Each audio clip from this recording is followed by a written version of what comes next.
22 तारखेला राम जन्मभूमी येथे असलेल्या अयोध्येत रामाची मूर्तीची स्थापना होणार आहे। मोठा दिवाळीचा सण जो असणार आहे तो देशवासियांसाठी असणार आहे, भाविकांसाठी असणार आहे। यावरच बोलण्यासाठी आपल्यासोबत जे आहे गोविंदजी शेंडे सर आहे। VHPचे गोविंदजी शेंडे सर यांनी जे काही मोठी तयारी जी आहे ते राम जन्माचं जो मंदिर निर्माण कार्य आहे त्याच्यासाठी केलेली आहे। सर काय नेमकी तयारी आहे, कशा पद्धतीने हा कार्यक्रम साजरा केला जाणार? 22 जानेवारीला जो प्रत्यक्ष कार्यक्रम होणार आहे त्याच्याकरता पूर्ण देशातून एक 7,500 लोकांना आमंत्रित करण्याची योजना आहे। कारण तिथे जागा कमी असल्यामुळे जास्त लोकांना आमंत्रित करता येत नाही, म्हणून देशामध्ये ज्यांनी भारताचं नाव पूर्ण विश्वामध्ये विख्यात करण्याचं काम केलं, राष्ट्रीय पातळीवरती पण ज्यांनी देशाचं नाव मोठं केलं, ज्यांना पद्मश्री मिळाले आहे, पद्मभूषण मिळाले आहे, भारतरत्न मिळाले आहेत, असे काही लोक खेळ क्षेत्रातले असो, सिने क्षेत्रातले असो, व्यवसाय जगतामध्ये असो, सामाजिक क्षेत्रामध्ये ज्यांनी खूप मोठे काम केले असे लोक, आणि संत, कारण संतांच्या मार्गदर्शनामध्येच पूर्ण राम जन्मभूमीचं आंदोलन झालं, त्यामुळे संत ते एक जवळपास 4,000 संत त्या कार्यक्रमाला उपस्थित राहणार आहे। आणि एक 3,500च्या जवळपास असे विशिष्ट लोक त्यात राहणार आहे। अशी 7,500ची ती सूची आहे। आपल्या महाराष्ट्रामधनं आपले जे संत जे त्या कार्यक्रमाला जाणार आहेत ते 355 355 आणि जे विशिष्ट अतिथी आहेत ते 534 असे हे 889 लोक त्या विशिष्ट कार्यक्रमामध्ये आपल्या पूर्ण महाराष्ट्र आणि गोवा इथनं तिथे जाणार आहेत। मग 22 तारखेला इथे काय करायचं, कारण बाकी लोक तर जाऊ शकणार नाही, तर काय करायचं, तर आपल्या जे अक्षत वितरण आपला कार्यक्रम चालू आहे घरोघरी, जो आपण आधी विचार केला होता की एक 90 लाख घरापर्यंत, 90 ते 95 लाख घरापर्यंत आपण अक्षत वितरण करू।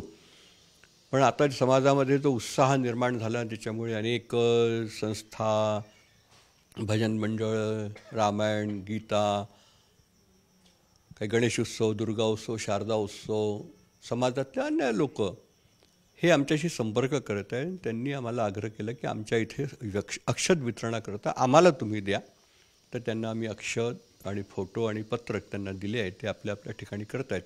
त्यांच्यासोबत आपला एक कार्यकर्ता पण त्यांच्यासोबत आहे। त्याच्यावरून असा अंदाज येतो की आम्ही जे आधी 90-95 लाख परिवार म्हणत होतो ते 1 कोटीच्या वर जाणार आहे, आणि ते 1 कोटीच्या वर किती जाईल ते आज नाही सांगता येत, तर पण ते 1 कोटीच्या वर संख्या ती जाणार आहे आजच्या आमच्या आकलनाच्या आधारावरती। माझं गाव माझी अयोध्या, माझं मंदिर हेच जन्मभूमीचं मंदिर, हा भाव निर्माण करून आपल्या वेटाळ्यातल्या, आपल्या गावातल्या, आपल्या कॉलनीतल्या मंदिरामध्ये तिथे भजन, कीर्तन, नामस्मरण, प्रसाद हे सगळं करावं। आणि ज्या वेळेला तिथे अयोध्येमध्ये आरती होईल त्या आरतीच्या वेळेला आपल्या त्या मंदिरामध्ये आरती करावी, असा आम्ही सगळ्यांना आग्रह करतो आहे आणि त्याच्याच करता आमंत्रण देतो आहे। आणि लोकांचा प्रतिसाद आहे, लोक करणार आहेत, लोकांनी आश्वासन दिले आहे। मंदिरांमध्ये संध्याकाळी लाईटिंग करणे, दिवे लावणे, घरांमध्ये दिवे लावणे, लाईटिंग करणे, रांगोळ्या टाकणे, असा एक जसा दिवाळीला आपण उत्साहजनक वातावरण निर्माण करतो तसं उत्साहजनक वातावरण पूर्ण देशामध्ये आणि आपल्या या महाराष्ट्र प्रांतामध्ये पण 22 तारखेला होणार आहे। महाराष्ट्रातून किती लोकांना सगळं आमंत्रण असणार आहे, जे प्रमुख तुम्ही नाव सांगितले? सांगितलं 889 भारतरत्न वगैरे हे जे लोक नाही, असं वायफ्रिकेशन तर आत्ता मला तुम्हाला सांगता येणार नाही ते, कारण की तशी माझ्याकडे नाही आहे सध्या। विश्व हिंदू परिषदेने कशी तयारी केलेली आहे? तिथे सुद्धा आपण तिथे जाणार आहात, तिथे राहणार आहात, सगळी तयारी केलेली आहे?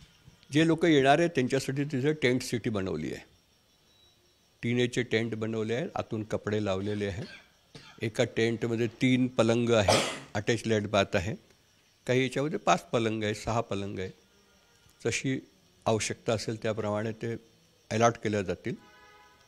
आणि तिथे बसण्याची व्यवस्था कुर्सीवरती आहे। काही असे अतिविशिष्ट लोक आहेत जे त्यांना काही हॉटेल्समध्ये, काही कोणाच्या घरामध्ये असं पण ठेवण्याची व्यवस्था केलेली आहे। काही लोक आपल्या वैयक्तिक व्यवस्थेतही तिथे राहणार आहेत। एअरपोर्टपासून अयोध्येला पोहोचण्यासाठी लक्झरी बसची व्यवस्था केली आहे अयोध्या एअरपोर्टपासून तर कार्यक्रमस्थळापर्यंत म्हणजे जिथे निवासाची व्यवस्था आहे तिथपर्यंत लक्झरी बसची व्यवस्था केली प्रत्येक फ्लाईटला अटेंड करेल. काही लोक आपल्या स्वयंच्या वाहनाने जाणार आहेत तर मग त्यांना वाहनाचे पास दिलेले आहेत. तिथे वाहन पास रस्त्याने त्यांना तिथे कुठे अडचण होणार नाही आतमध्येपर्यंत जाऊ शकते अशी ही सगळी व्यवस्था केली आहे. जेवणाची व्यवस्था केली आहे सगळ्यांची. अंधछत्र चालवलं जाणार आहे. रोज किती लोकांसाठी व्यवस्था असते? असा एक कल्पना आम्हाला जी दिली गेली आहे ती असे की एका दिवसात 10,000 लोकांचं जेवण एका भंडाऱ्यामध्ये होईल असा अंदाज दिलेला आहे. महाराष्ट्रातून जसे पद्धत तुम्ही सांगितलं की जे प्रमुख आहे ज्यांनी खरंच समाजासाठी की सगळ्या क्षेत्रात काम करणाऱ्या लोकांना आमंत्रित केलेलं आहे त्या सगळ्याशी असं काही बोलणं झालं का? कोण कोण येणार असं काही कळलं का? त्यांच्यासाठी काही वेगळी व्यवस्था तिथे असणार आहेत? नाही हे जे 889 नावं मी तुम्हाला सांगितले हे यांची सहमती झालेली आहे आणि ते सगळे आपल्या योजनेने कोणी फ्लाईटने जाणार आहे कोणी ट्रेनने जाणार आहे कोणी आपलं स्वतःचं वाहन घेऊन जाणार आहे. हे जे 889 नंबर तुम्हाला मी सांगितला हा कन्फर्म नंबर आहे की ज्यांनी आपली योजना केलेली आहे जायची. नक्कीच मोठा जन्मोत्सव असणार म्हणजे एक प्रकार आनंदाचा क्षण आहे कारण एवढ्या वर्षाने ती संधी लाभलेली आहे आणि तो आनंद तशाच पद्धतीने साजरा होणार आहे. तिथेही तो चांगला होणारच आहे. त्यासोबत इतरही ठिकाणी तुम्ही नियोजन केलं आहे. स्थानिक पातळी VHPनं मोठं नियोजन केलं आहे. अक्षता दिल्या जात आहे. इथेही वेगवेगळ्या पद्धतीने साजरा होणार आहे. हो आम्ही तर मंदिर केंद्रित कार्यक्रम करणार आहे ना.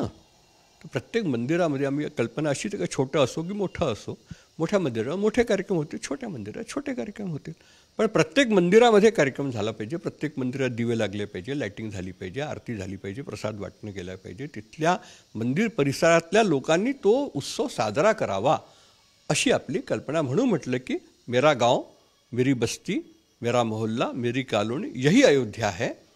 जसं अयोध्येला सजवलं तसं आपल्या गावाला वस्तीला आपल्या कॉलोनीला आपल्या अपार्टमेंटला सजवावं आणि उत्साहजनक वातावरण पूर्ण देशामध्ये निर्माण करावं. नक्कीच 22 जानेवारी हा जो दिवस असणार आहे तो सगळ्यांसाठी उत्साहाचा आनंदाचा असणार आहे. दिवाळी त्या दिवशी खरं तर साजरी केली जाणार आहे. काय प्रभू रामचंद्राच्या मूर्तीची जी स्थापना आहे ती राम मंदिरात होणार आहे आणि शेकडो वर्षानंतर मिळालेला हा जो दिवस असणार आहे त्याची वाट प्रत्येकजण बघत आहे. विश्व हिंदू परिषदेने त्यासाठी जोरदार तयारी केलेली आहे. व्हिडिओ जर्नलिस्ट सौरभ होलेसह पराग डोबडे साम TV न्यूज नागपूर. देश विदेशातील प्रत्येक घडामोडींचे लाईव्ह अपडेट मिळवण्यासाठी आता साम टीव्हीच्या सर्व सोशल मीडिया प्लॅटफॉर्मला लाईक, फॉलो आणि सबस्क्राईब करा. तसंच सर्व नोटिफिकेशनसाठी बेल आयकॉन प्रेस करायला विसरू नका.